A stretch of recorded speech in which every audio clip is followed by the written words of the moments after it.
सोचकर शीतला माता धरती पर राजस्थान की डुंगरी गांव में आई और देखा कि इस गांव में उनका मंदिर नहीं है और न ही उनकी पूजा होती है। माता शीतला गांव की गलियों में घूम रही थी। तभी एक मकान के ऊपर से किसी ने चावल का उबला पानी नीचे फेंक दिया। उबलता पानी शीतला माता के ऊपर गिरा, जिससे कि माता के शरीर में फफोले पड़ गए। शीतला माता के पूरे शरीर में जलन होने लगी। वो गांव में इधर उधर भाग भाग के चिल्लाने लगी, अरे मैं जल गई, मेरा शरीर तप रहा है, कोई मेरी मदद करो। लेकिन उस गांव में किसी ने माता की मदद नहीं की। वहीं अपने घर के बाहर एक कुम्हारन महिला बैठी थी। उस कुम्हारन ने देखा कि वो बूढ़ी माई पहले से ही बहुत जल गई है। उसके पूरे शरीर में तपन है, पूरे शरीर में फफोले पड़ गए हैं। वो तपन को सहन नहीं कर पा रही है। तब उस कुम्हारन ने कहा कि माँ तू यहाँ आकर बैठ जा, मैं तेरे शरीर के ऊपर ठंडा पानी डालती हूँ। कुम्हारन ने उस बूढ़ी माई पर खूब सारा ठंडा पानी डाला और बोली, हे माँ, मेरे घर में रात की बनी हुई रबड़ी रखी है, थोड़ा दही भी है, तू दही राबड़ी खा ले। जब बूढ़ी माई ने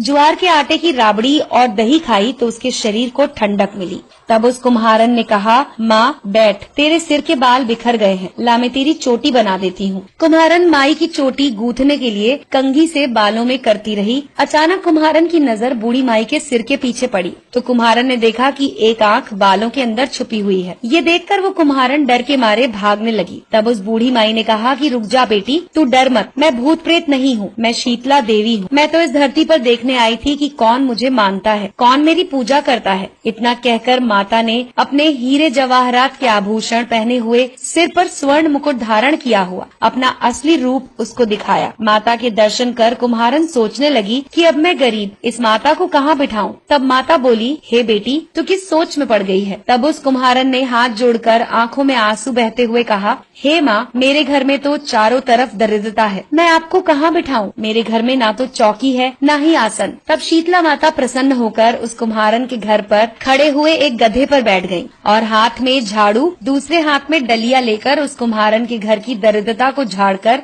उस डलिया में भरकर फेंक दिया। उस कुम्हारन से कहा कि बेटी, मैं तेरी सच्ची भक्ति से प्रसन्न हूँ, अब तुझे जो भी चाहिए मुझसे वरदान मांग ले। कुम्हारन ने हाथ जोड़कर कहा कि माता, आप इसी गाँव में स्थापित होकर यहीं रहो और जिस प्रकार आपने मेरे घर की दरिद्रता दूर की है, वैसे ही जो भी होली के बाद सप्तमी को भक्ति भाव से पूजा कर आपको ठंडा जल, दही और बासी ठंडा भोजन कराए, उसके घर की दरिद्रता को साफ करना और उसकी पूजा को जरूर स्वीकार करना। नारी जाति का अखंड सुहाग रखना, उसकी गोद हमेशा भरी रखना। साथ ही जो पुरुष शीतला सप्तमी को नाई के यहाँ बाल ना कटवाए, धोबी को कपड़े ना धुलाए और पुरुष भी आप पर ठंडा जल चढ़ाए, नारियल का फूल चढ़ाए, तो आप उसके धंधे और व्यापार में कभी दरिद्रता न आने देना। तब माता ने तथास्तु कहा और उस कुम्हारन को वरदान दिया और ये कहा कि मेरी पूजा का मुख्य अधिकार इस धरती पर सिर्फ कुम्हार जाति का होगा। उसी दिन से डुंगरी गांव में शीतला माता स्थापित हो गई और उस गांव का नाम हो गया शील की डुंगरी। शील की डुंगरी में शीतला माता का मुख्य मंदिर है। शीतला सप्तमी पर वहाँ बहुत बड़ा मेला लगता है। इस कथा को सुनने के बाद घर की दरिद्रता का नाश होने के लिए शीतला माता से सभी लोग मनोकामना करें और शीतला माता से मनोकामना में मांगे कि आपकी दरिद्रता